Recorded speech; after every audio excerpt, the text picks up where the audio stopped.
अब आप सुन रहे हैं मशहूर नावल निगार नफीसा सईद के नावल बिन्ते हवा की किस्त नंबर 9।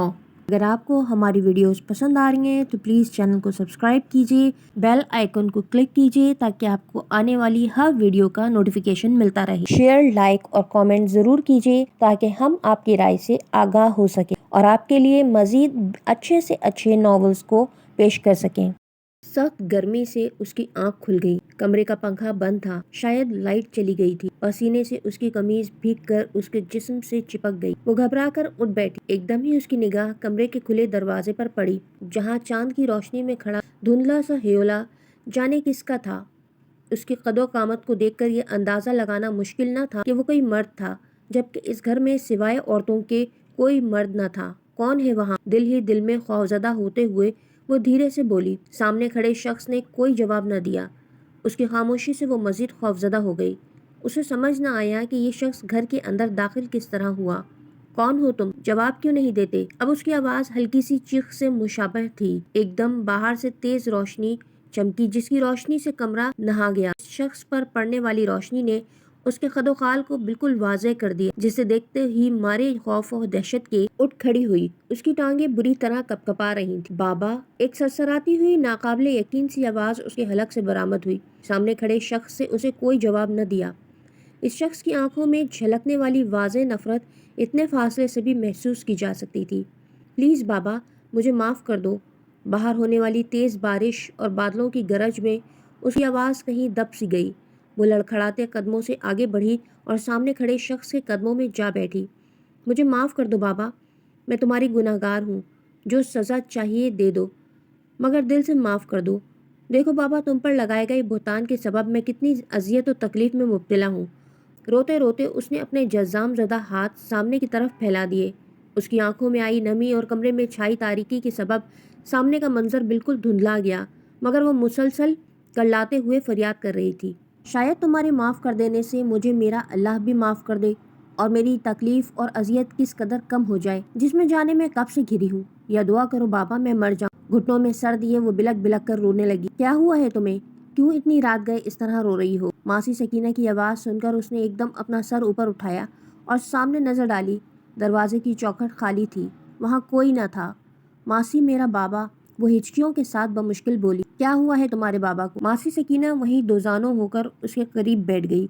मेरे बाबा से कहो कि वो मुझे माफ़ कर दे मासी, ताकि मैं आसानी से मर सकूं, क्योंकि जब तक वो मुझे माफ़ नहीं करेगा मैं इस अजियतनाक ज़िंदगी से निजात ना पा सकूं। मासी, मुझे पूरा यकीन है उसके माफ़ करते ही मेरा अल्लाह भी मुझे माफ़ कर देगा। वो बिलक बिलक कर रो रही थी। बाहर बारिश मज़ीद तेज़ हो गई, जिसकी हल्की हल्की बूंदें हवा के साथ कमरे के अंदर दाखिल होकर उसके जिस्म से भी टकरा रही थीं।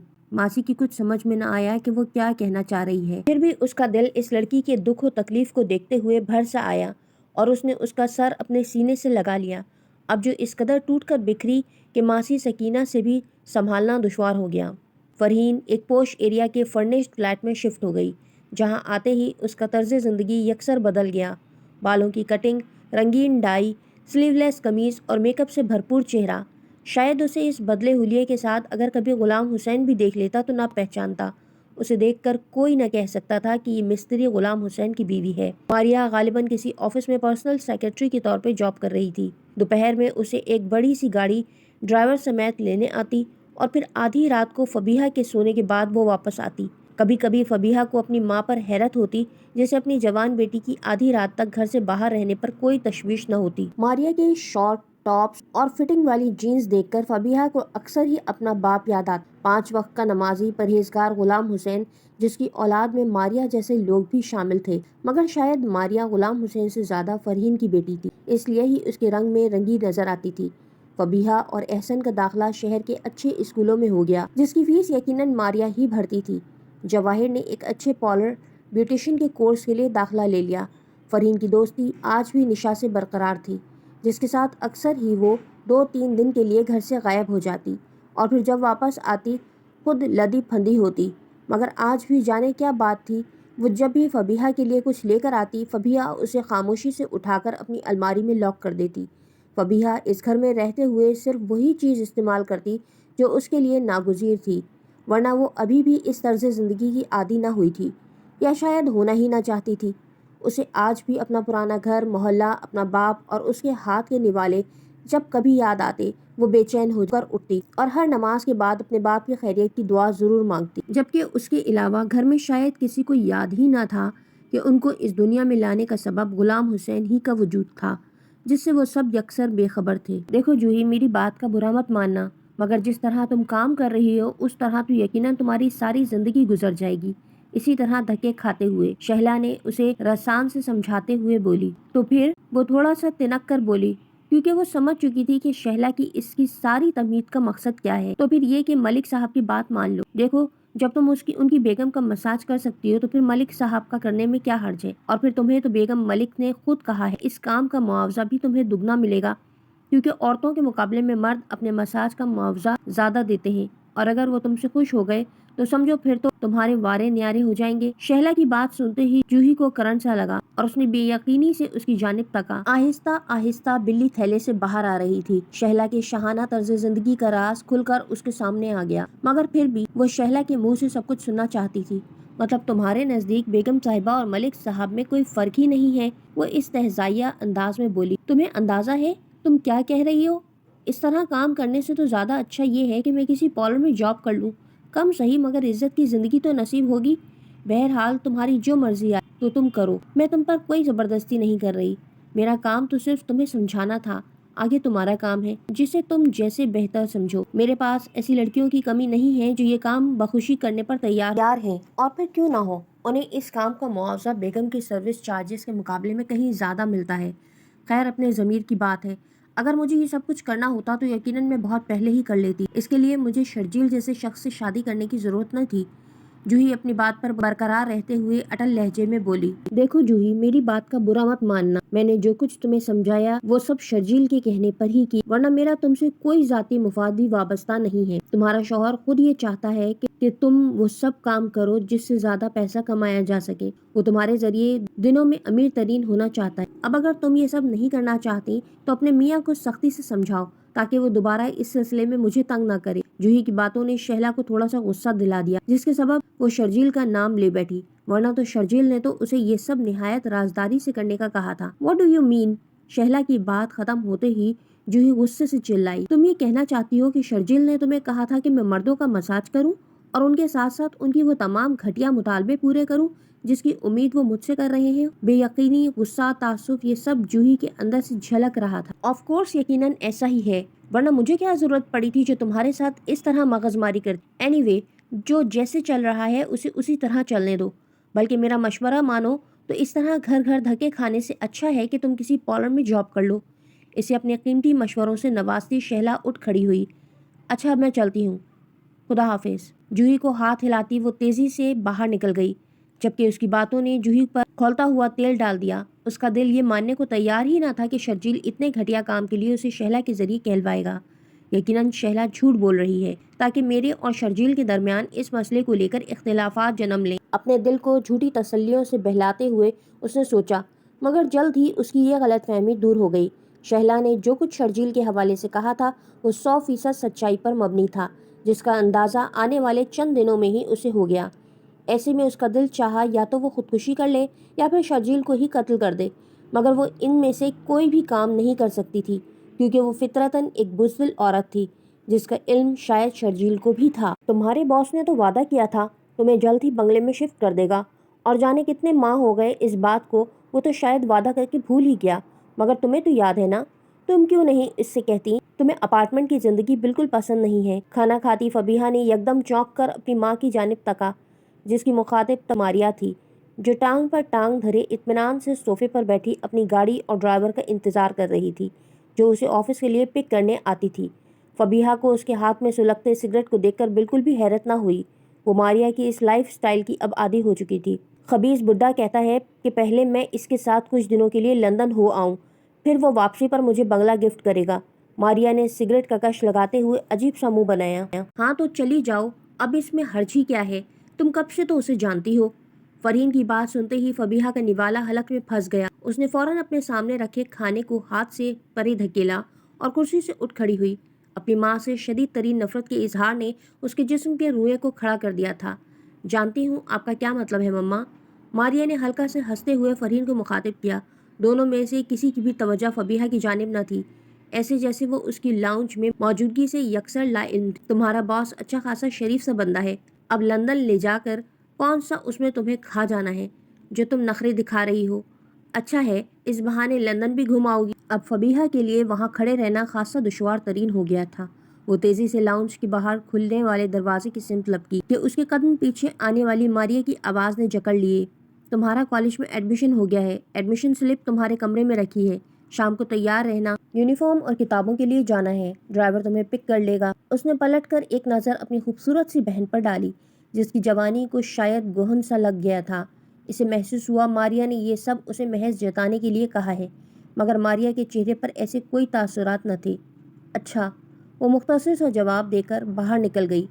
कभी कभी उसे मारिया पर तरस भी आता जो महज अपनी माँ की नफसानी ख्वाहिशात की खातिर कुर्बान हो रही थी, मगर दूसरे ही पल उसका ये तरस गुस्से में तब्दील हो जाता जब उसे मारिया का अपने बाप पर लगाया हुआ इल्जाम याद आता, जिसकी बदौलत वो सब आज एक ऐसी जिंदगी गुजारने पर मजबूर थे जो ऊपर से तो वो निहायत खूबसूरत थी मगर अंदर से गंदी, बदबूदार और निहायत ही घिनौनी। देखो जूही, आज मैं तुम्हारी ये गलत फहमी दूर कर दूं कि मैंने तुमसे शायद मोहब्बत की थी, जबकि ऐसा कुछ न था। मुझे तुमसे कभी भी कोई मोहब्बत न थी। जूही सर झुकाए शर्जील की बातें सुन रही थी। उसका दिल भी न चाहा कि वो सर उठाकर सामने खड़े उस शख्स के मकरूह चेहरे पर एक नजर भी डाले। दरअसल मैंने तुमसे शादी सिर्फ इसलिए की कि तुम फरहीन और गुलाम हुसैन जैसे लोगों की औलाद हो। जाहिर है खून का कुछ न कुछ असर तो तुम पे भी होगा। शर्जील के इस्तेहजाइया लहजे से ज्यादा हैरत अंगेज उसकी जबान से निकलने वाला फरहीन का नाम था, जिसने साकित बैठी जूही को चौंक उठने पर मजबूर कर दिया और ना चाहते हुए भी उसने अपना सर ऊपर उठाकर शर्जील की जानिब तका। उसे सोचने पर भी याद न आया कि कभी उसने शर्जील के सामने अपनी माँ का नाम लिया हो या फिर शर्जील उसकी माँ को कैसे जानता था। ऐसे हैरत से मत देखो, मेरा ताल्लुक तुम्हारे पुराने मोहल्ले से भी रहा है। मेरा बाप नूरुद्दीन तुम्हारे बाप का एक अच्छा दोस्त रहा है और वो जब तक जिंदा रहा हमेशा तुम्हारे बाप का दुख सुनाता रहा। जूही ने शायद ये नाम कभी भी ना सुना था क्योंकि वो अपने बाप और उसकी जिंदगी से ताल्लुक रखने वाली हर चीज से हमेशा लाइल्म रही थी। वो निशा को बचपन से जानती थी मगर नूरुद्दीन का नाम उसके लिए बिल्कुल नया था। अगर तुम नूरुद्दीन के बेटे हो तो यकीनन ये जानते होगे कि मेरा बाप एक निहायत शरीफ इंसान था और उस पर लगाए गए तमाम इल्जामात गलत थे। जो भी था वो कम से कम अपनी दिफा के लिए अपने बाप की शराफत को जरूर इस्तेमाल कर सकती थी और उसने ऐसा ही किया। अपने बाप को छोड़ दो, वो बेचारा तो तुम लोगों की सबब कब का मौत की आगोश में सो गया होगा। हाँ, अपनी माँ की बात करो जिसके साथ रहकर तुम जवान हुई हो और फिर भी तुम्हें वो सब बातें मानते हुए मौत आ रही है जो तुम्हें शहला ने समझाई है। आखिर वो भी तो ये सब करती है ना, सिर्फ अपने घर के सुकून के लिए, तो फिर तुम क्यों नहीं कर सकती। देखो जूही, मेरा मकसद सिर्फ एक अच्छी और पुरतायुश जिंदगी है और अगर इस सिलसिले में तुम मेरे किसी काम नहीं आ सकती तो फिर तुम मेरी तरफ से आज ही आज़ाद हो, अपनी माँ के घर जा सकती हो और यकीनन वहाँ भी तुम्हें वो सब करना पड़े जिसकी डिमांड मैं तुमसे कर रहा हूँ। और फिर क्या ये बेहतर नहीं है कि तुम जो कुछ भी करो कम से कम एक मर्द का नाम तो तुम्हारे नाम के साथ होगा। बगैर मर्द के ये सब करने वाली धंधे वाली औरतें कहलाती हैं, जबकि मर्द के नाम के साथ जो दिल में आए करो, कोई तुम पर उंगली उठाने वाला ना होगा। अब फैसला तुम्हारे इख्तियार में है, जो बेहतर समझो करो। अगर मेरी बात नहीं मानती तो मेरे घर वापसी से कब्ल अपनी माँ के घर चली जाना, मैं जल्द ही तलाकनामा भेज दूंगा। ये सब कहकर वो रुका नहीं, दरवाज़ा खोलकर कमरे से बाहर निकल गया। उसके पीछे मौजूद जूही के पास फैसला करने का कोई इख्तियार बाकी न रहा। उसके आगे अगर खाई थी तो पीछे भी खंदक थी। गिरना तो दोनों ही सूरतों में था, तो फिर कदम आगे ही क्यों ना बढ़ाए जाएं, शायद कहीं कोई बेहतरी का रास्ता निकल आए। ये सब सोचते हुए उसने शर्जील की बात मानने का फैसला कर लिया। वैसे भी वो शुरू से अच्छे ही की उम्मीद से जिंदगी गुजार रही थी, क्योंकि वो जानती थी कि जिस दिल में उम्मीद नहीं उस दिल में खुदा नहीं होता। और इतने सब के बावजूद वो कभी भी खुदा की रहमत से मायूस न हुई थी। उसे यकीन था वो अल्लाह ताला की दी हुई रहमतों से जरूर फैज़याब होगी, मगर कब ये वो नहीं जानती थी। उसे 2 दिन से बुखार था जिसके बाइस वो आज कॉलेज भी न गई थी। यही सबब था जो दोपहर 1 बजे तक बेखबर सोती रही। किसी ने उसे आकर जगाने की जरूरत भी महसूस नहीं की। वैसे भी फरहीन 2 दिन कबल ही निशा के साथ इस्लामाबाद गई थी। जवाहिर भी गालिबन पॉलर जा चुकी थी। मारिया का कमरा बंद था, उसके बारे में कुछ कंफर्म न था कि वो घर में है भी या नहीं। फबीहा ने बमुश्किल मुंह पर पानी के छींटे मारे और कदम घसीटती लाउंज से होती किचन की जानिब आ गई, जहां सकीना सिंक में खड़ी बर्तन धो रही थी। जी बीबी जी, कुछ चाहिए आपको? फबीहा पर नजर पड़ते ही वो बर्तन छोड़कर उसकी जानिब लपकी। ویسے بھی اس سارے گھر میں اسے فبیحہ ہی سے انسیت تھی، جس کا اظہار وہ وقتاً فوقتاً کرتی رہتی تھی۔ ہاں، ایک کپ چائے بنا دو، نقاہت سے جواب دیتی وہ آہستہ سے واپس پلٹی۔ آپ کی طبیعت تو ٹھیک ہے نا؟ سکینہ کے لہجے میں جھلکتی بے چینی نے فبیحہ کے دل کو دکھی کر دیا۔ کاش اتنی بے چینی سے یہ سوال مجھ سے کبھی میری ماں نے بھی کیا ہوتا۔ اسے اچھی طرح یاد تھا فرحین نے کبھی بھی ان باتوں پر توجہ نہ دی تھی۔ ان کی بیماری، اسکول کا رزلٹ، عید، شب برات کے حوالے سے ان کی تیاریاں، غرض فرحین کو ان تمام باتوں سے کبھی کوئی دلچسپی نہ رہی تھی۔ نہیں، شاید مجھے بخار ہے۔ جب وہ بولی تو آواز رندھی ہوئی تھی۔ اچھا، آپ یہیں لاؤنج میں صوفے پر لیٹ جاؤ، ناشتے کے بعد میں ڈرائیور کے ساتھ آپ کو ڈاکٹر کے پاس لے جاتی ہوں۔ سکینہ اسے کہہ کر واپس کچن میں چلی گئی، جبکہ وہ دھیرے دھیرے سے چلتی لاؤنج میں دھرے صوفے کے قریب پہنچی نہ تھی کہ فون کی بیل بج اٹھی۔ جانے اس وقت کس کا فون آیا تھا؟ اس نے بیزاری سے سوچا۔ پہلے تو سوچا کہ بیل بجتی رہے اور وہ فون ہی نہ ریسیو کرے، مگر اگلے ہی پل جانے کیا سوچ کر اس نے آہستگی سے ریسیور اٹھا لیا۔ ہیلو، دھیمی آواز جس میں نقاہت گھلی ہوئی تھی۔ السلام علیکم، مجھے مسز فرحین سے بات کرنا ہے۔ نہایت ہی شائستہ انگریزی میں دوسری طرف سے بولنے والی ہستی کا تعلق کسی بھی طرح فرحین یا ماریا کے حلقہ احباب سے نہ تھا۔ اس کا اندازہ صرف ایک ہی جملے سے فبیحہ کو ہو چکا تھا۔ جی وہ تو گھر نہیں ہے۔ فبیحہ کا جواب بھی انگریزی میں ہی تھا۔ اوہو، آپ کون ہیں؟ دراصل میں احسن کے اسکول سے بات کر رہی ہوں اور شاید یہ میرا تیسرا فون ہے، مگر اتفاق کی بات ہے کہ ابھی تک میری ان کی والدہ سے بات نہیں ہو سکی۔ احسن کے اسکول؟ یہ الفاظ سنتے ہی فبیحہ کا تمام جسم ہمتن گوش ہو گیا۔ اسے احساس ہوا دوسری طرف ضرور ایسا کچھ غلط ہوا ہے جس کے لیے گھر کال کی گئی ہے۔ میں احسن کی بڑی بہن بات کر رہی ہوں۔ آپ کو جو بھی کوئی پرابلم ڈسکس کرنی ہو آپ مجھ سے ڈسکس کر سکتی ہیں۔ اس کے لہجے میں نقاہت پل بھر میں ہی غائب ہو گئی۔ نہایت ہی اعتماد سے جواب دیتے ہوئے اس کی آواز پہلے سے کچھ بلند تھی۔ میم، ایسا ہے کہ احسن پچھلے کافی دنوں سے اسکول نہیں آ رہے۔ اس کے علاوہ بھی کچھ اور سیریس قسم کے مسائل ہیں جس کے لیے ان کے گھر والوں سے ہمارا ملنا لازمی ہے۔ اس لیے بہتر ہوگا کہ آپ اپنی والدہ سے کہیں کہ وہ جلد از جلد اسکول آ کر انتظامیہ سے ملاقات کریں، بلکہ ہو سکے تو کل ہی 9 بجے تک آ جائیں۔ ہماری HM ان کا انتظار کریں گی۔ نہایت ہی پروفیشنل انداز میں سب کچھ کہہ کر دوسری طرف سے فون رکھ دیا گیا، مگر وہ جو کوئی بھی تھی اس کے الفاظ نے فبیحہ کو جلتے توے پر بٹھا دیا۔ احسن اسکول نہیں جاتا؟ ان الفاظ نے فبیحہ کے سارے جسم سے جان کھینچ لی۔ اپنے باپ کے بعد احسن وہ واحد فرد تھا گھر میں جس سے فبیحہ بے تحاشا محبت کرتی تھی۔ اسے اچھی طرح یاد تھا احسن روزانہ صبح اس کے ساتھ ہی گھر سے نکلتا تھا۔ اس کا اسکول راستے میں آتا تھا، جہاں رش کے سبب ڈرائیور اسے تھوڑا پیچھے ہی اتار کر گاڑی دوسری سڑک پر ڈال دیتا تھا جہاں فبیحہ کا کالج تھا۔ ایسے میں احسن کا اسکول نہ جانا ایک حیرت انگیز اور اذیت ناک امر تھا، جس پر وہ جتنا سوچتی اتنا ہی اس کا سر دکھتا، یہاں تک کہ اسے سائڈ ٹیبل پر موجود ناشتہ کرنے کا بھی خیال نہ تھا۔ احسن اگر اسکول نہیں جاتا تو کہاں جاتا ہے؟ اس بے چینی میں وہ اپنی بیماری اور ڈاکٹر سب بھول گئی تھی۔ اسے یاد رہا تو صرف اتنا کہ کل ہر حال میں اسے احسن کے اسکول جانا ہے۔ ظاہر ہے فرحین تو یہاں نہ تھی، پھر وہ اپنے ساتھ کسے لے کر جائے گی؟ اور پھر جلد ہی اس کا یہ مسئلہ بھی حل ہو گیا۔ رات اپنی کالج کی فرینڈ ہدا سے بات کرتے ہوئے جب اس نے اسے یہ سب بتایا تو وہ فوراً ہی اپنی امی کو اس کے ساتھ جانے کے لیے آمادہ کر بیٹھی۔ اس طرح اگلے دن فبیحہ ہدا کی والدہ کے ساتھ احسن کے اسکول جا بیٹھی۔ سلسلے میں ہونے والے انکشافات نے اسے اندر تک ہلا دیا۔ ابھی اس کی آنکھ ہی لگی تھی کہ باہر سے آنے والی تیز ہارن کی آواز پر یکدم ہڑبڑا کر اٹھ بیٹھی۔ بے اختیار ہی سامنے گھڑی پر نظر ڈالی، 2:20 ہو چکے تھے۔ اس وقت باہر کون آیا ہے؟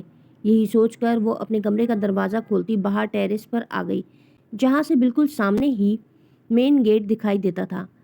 گیٹ کے عین سامنے بڑی کالی گاڑی کھڑی تھی۔ کالے شیشے مکمل طور پر بند تھے۔ بنا پوچھے ہی وہ جان چکی تھی کہ ماریا اپنے باس کے ساتھ گھر واپس آئی ہے۔ اکثر و بیشتر ہی رات کے اس پل اس کا باس اسے واپس چھوڑنے آتا، ورنہ عام طور پر اس کا پک اینڈ ڈراپ ڈرائیور کی ذمہ داری تھی۔ فبیحہ کو حیرت اس بات پر ہوئی کہ ماریا سارا دن اپنے باس کے ساتھ گزار کر جب آدھی رات کو واپس آتی گاڑی کے اندر ہی 15-20 منٹ تک جانے وہ دونوں کیا راز و نیاز کرتے رہتے، جو انہیں روڈ پر چھائی گہری تاریکی سے بھی خوف محسوس نہ ہوتا۔ ابھی بھی ایسا ہی ہوا۔ تقریباً 10 منٹ سے گاڑی گیٹ کے سامنے موجود تھی، مگر ماریا ابھی تک باہر نہیں آئی تھی۔ شیرو گیٹ کھول کر ایک سائڈ پر کھڑا ہو گیا۔ جیسے جیسے وقت گزر رہا تھا فبیحہ کو عجیب سی الجھن اور بیزاری نے گھیر لیا۔ कुछ तो वो एहसन की वजह से परेशान थी, कुछ जाने क्यों बाहर फैला गहरा सन्नाटा उसे हौला रहा था। ऐसे में उसका दिल चाहा कि उतरकर फौरन से पेशतर नीचे जाए और मारिया को खींचकर गाड़ी से बाहर निकाले, जो आधी रात को रोड पर खड़ी गाड़ी में अपने बूढ़े खुसट बॉस को दादे ऐश दे रही थी। इससे कबल कि वो अपनी इस ख्वाहिश पर अमल करती, यकदम ही मारिया गाड़ी का दरवाज़ा खोलकर बाहर आई। बेहद मुख्तसर तेज सुर्ख रंग का स्लीवलेस बड़े से गले वाला टॉप, घुटनों तक आई कैपरी और हाई हील ने उसके चलने को खासा नाजेबा सा बना दिया था, जिसका एहसास शायद सिवाय फबीहा के घर के किसी दूसरे फर्द को न था। वो आहिस्ता आहिस्ता चलती हुई घर के अंदर दाखिल हुई। शेरू गेट बंद करके अपने कमरे की जानिब चला गया। गेट से चंद कदम आगे ही बना हुआ था। उसकी लड़खड़ाती चाल दूर से ही वाज़ेह तौर पर दिखाई दे रही थी, जिसने फबीहा को मजीद उलझा दिया। उसे महसूस हुआ मारिया नशे में है। वो सिगरेट पीती थी, इस बात का इल्म तो उसे था, मगर मारिया रात की इस पहर इस तरह नशे की हालत में घर आती है वो ये न जानती थी। इसी सबब बेचैनी के आलम में वो टेरेस के बाहर की सिमत निकलने वाला दरवाज़ा खोलती हुई कॉरिडोर में आ गई, जिसके आखिरी सिरे पर मारिया का कमरा था। इसी दम आहिस्ता आहिस्ता सीढ़ियाँ तय करती मारिया ऐन उसके सामने आ खड़ी हुई। तुम अभी तक सोई नहीं? अपनी लड़खड़ाहट पर काबू पाते हुए वो लहरा कर बोली। उसके साथ ही बदबू का झोंका फबीहा के नथनों से टकराया। उसके तमाम तर बदतरीन खदशात की तस्दीक हो गई। मारिया यकीनी तौर पर नशे की कैफियत में थी। उसका दिल दुख रहा था। तुमने शराब पी है? वो थोड़ा सा पीछे होते हुए आहिस्ता से बोली। हाँ तो? मारिया ने अपने आईब्रो उचकाते हुए सवाल किया। तुम क्या आधी रात को मेरी जासूसी करने के लिए खड़ी हो? नशे की हालत पर काबू खोते हुए बाआवाज़ बुलंद बोली, वरना आम तौर पर कभी भी किसी से इस लहजे में गुफ्तगू न करती थी। नहीं, मैं तो। फबीहा की समझ में न आया वो आधी रात को इस तरह कॉरिडोर में खड़े होकर मारिया के इंतज़ार की वजाहत किन लफ्ज़ों में करे। चलो हटो आगे से। उसकी पूरी बात सुने बगैर ही मारिया ने बाजू से पकड़कर उसे अपने सामने से हटा दिया और खुद लड़खड़ाती हुई आगे की जानिब बढ़ गई। इसे इस हाल में देखकर फबीहा का गुस्सा दुख और तकलीफ में तब्दील हो गया। बेइख्तियार ही उसकी आंखें आंसू से भर गईं। जाने ये बुलंदी की वो कौन सी किस्म थी जिस पर उसकी माँ ने मारिया को लाखड़ा किया था। मारिया की बर्बाद होती जवानी के एहसास ने फबीहा को खून के आंसू रुला दिया। आज जूही बहुत खुश थी क्योंकि फबीहा उससे मिलने आ रही थी। उसने जब से ये सुना था कि जूही एक बेटी की माँ बन गई है, उससे सब्र ही न हो रहा था। जल्द अज जल्द अपनी भांजी को देखना चाहती थी। दूसरी तरफ जूही के लिए भी उसकी आमद बेहद खुशी का सबब थी, क्योंकि आज पहली बार इतने सालों में उसके नाम नेहाद मैके से कोई उससे मिलने आ रहा था। और वैसे भी उसे फबीहा से बहुत मोहब्बत थी।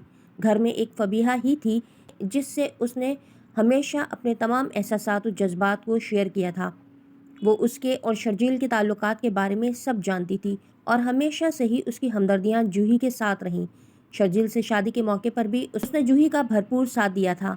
उसकी आमद की खुशी में जूही ने आपा के साथ मिलकर उसके लिए बड़े एहतिमाम से खाना तैयार किया। उसकी पसंदीदा हैदराबादी बिरयानी, फ्राई फिश, खट्टे बैगन, सीख कबाब और फ्रूट ट्रैफल सब तैयार हो चुका था, मगर जाने क्यों वो अब तक न आई थी। घड़ी की आगे बढ़ती सुइयां जूही की बेचैनी में इजाफे का सबब बन रही थीं। वो 2-3 बार उसके नंबर पर फ़ोन कर चुकी थी, मगर जाने क्यों उसका सेल ऑफ जा रहा था। जानते हुए भी वो घर के नंबर पर फ़ोन न कर सकती थी, क्योंकि आज 4 साल गुजर जाने के बावजूद उसकी माँ न सिर्फ उसकी शक्ल बल्कि आवाज़ सुनने की रवादार न थी। और इस वक्त जब वो मुकम्मल तौर पर दिलबर्दाश्ता और मायूस हो चुकी थी, फबीहा का खुद ही फ़ोन आ गया। तुम अब तक क्यों नहीं आई? मैं कब से तुम्हारा इंतज़ार कर रही हूँ। फ़ोन रिसीव करते ही वो तेज़ तेज़ लहजे में बोलती चली गई। सॉरी जूही, मैं आज नहीं आ सकूँगी। शायद मम्मा को शक हो गया है कि मैं तुमसे मिलने आ रही हूँ। इसी सबब वो नीचे लाउंज में मौजूद हैं और मुझे अपने साथ किसी पार्टी में ले जाने पर बज़िद हैं। और उनकी इस ज़िद से बचने का वाहिद हल यही है कि मैं अपने कमरे से बाहर ही ना निकलूँ। ओह! उसकी सारी बात के जवाब में जूही के मुंह से सिर्फ यही लफ्ज़ निकला और फिर उसने बिना कुछ कहे फ़ोन बंद कर दिया। और उसके साथ ही वो फूट फूट कर रो दी और उसकी पल भर पहले वाली तमाम खुशी काफूर हो गई। इस समय उसका दिल चाहा किचन में मौजूद तमाम खाना उठाकर बाहर फेंक दे।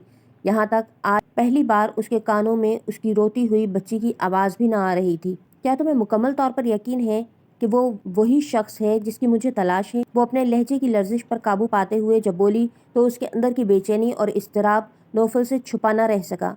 اس نے ایک نظر اپنے سامنے موجود اس خوبصورت سی لڑکی کی سبھی ہی چہرے پر ڈالی، جہاں معصومیت کے ساتھ ساتھ بے یقینی بھی واضح طور پر نظر آ رہی تھی۔ ہاں، 101% یقین، وہ پر اعتماد لہجے میں یقین دلاتا ہوا بولا۔ دراصل تم نے جو تصویر مجھے دی تھی اس کی مدد سے ایس پی وجدان نے اس شخص کو ڈھونڈ نکالا ہے، مگر مجھے جس شخص کی تلاش تھی وہ تو شاید لاہور کے کسی جیل میں ہونا چاہیے، جبکہ تمہارا بتایا ہوا بندہ تو کسی نفسیاتی اسپتال میں موجود ہے۔ اسے ابھی بھی یقین نہ آ رہا تھا کہ کئی سال سے جاری اس کی تلاش کا سفر غالباً چند ہی دنوں بعد ختم ہونے والا ہے۔ شاید پولیس کا تشدد یا اپنی بے غیرتی کے احساس نے اس شخص سے اس کی ذہنی توازن چھین لیا ہے، جس کے سبب آج وہ پاگل خانے میں عبرت کی تصویر بنا بیٹھا ہے۔ مگر مجھے سمجھ نہیں آتا تم کیوں اس شخص کی تلاش کر رہی تھی؟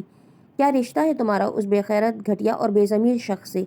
نوفل اپنے لہجے میں دنیا بھر کی حقارت بھرتا ہوا بولا۔ پلیز نوفل، بنا کچھ جانے، بغیر سوچے سمجھے کسی کے لیے بھی کوئی گھٹیا لفظ اپنے منہ سے مت نکالو۔ اس نے تڑپتے ہوئے نوفل کی بات کاٹی۔ جب تمہیں کسی بات کا علم نہیں ہے تو بیکار کے تجزیے پیش مت کرو۔ مگر ایس پی وجدان کا تو کہنا ہے کہ بکواس کرتا ہے ایس پی وجدان اور دوسرے تمام لوگ جو اس کے بارے میں کچھ نہیں جانتے۔ اب وہ اپنے غصے پر قابو نہ پا سکی اور نوفل کی بات کاٹتے ہی چلا اٹھی۔ کول ڈاؤن یار، سب لوگ تمہیں ہی دیکھ رہے ہیں۔ نوفل نے آس پاس موجود لوگوں کو اپنی جانب تکتا پا کر اسے دھیرے سے سمجھانا چاہا، جو جانے کیوں آنکھوں میں آنسو بھرے غصے سے اس کی جانب تک رہی تھی۔ ویسے تم نے مجھے ابھی تک یہ نہیں بتایا کہ تمہارا اس شخص سے رشتہ کیا ہے۔ نوفل نے اپنی کچھ دیر قبل کہی ہوئی بات کو پھر سے دہرایا۔ میرا رشتہ؟ وہ اچنبھے سے بولی۔ شاید تم نہیں جانتے وہ میرا اس دنیا میں موجود واحد خونی رشتہ ہے جس سے میں اپنے آپ سے بھی زیادہ محبت کرتی ہوں۔ یہ کہتے ہی اس نے سامنے ٹیبل پہ موجود اپنا ہینڈ بیگ اٹھا لیا اور تیزی سے کرسی پیچھے کرتی ہوئی اٹھ کھڑی ہوئی۔ میں اب چلتی ہوں کیونکہ میری آج شام کی فلائٹ ہے، تو میرے نمبر پر ایس پی کا نمبر سینڈ کر دو۔ میں اب 3 دن بعد سنگاپور سے واپس آ کر اس سے ملاقات کروں گی۔ یہ سب کہہ کر وہ رکی نہیں اور تیزی سے باہر کی جانب چل دی، جبکہ اس کے پیچھے موجود نوفل دیر تک وہیں بیٹھا ان الفاظ پر غور کرتا رہا جو جاتے ہوئے اس سے کہہ کر گئی تھی۔ ایک جنونی اور پاگل شخص سے اس لڑکی کا کیا رشتہ تھا؟ وہ جتنا اس بارے میں سوچتا مزید الجھتا جاتا۔ اس کے دماغ میں موجود گرہ کھلنے میں ہی نہ آ رہی تھی۔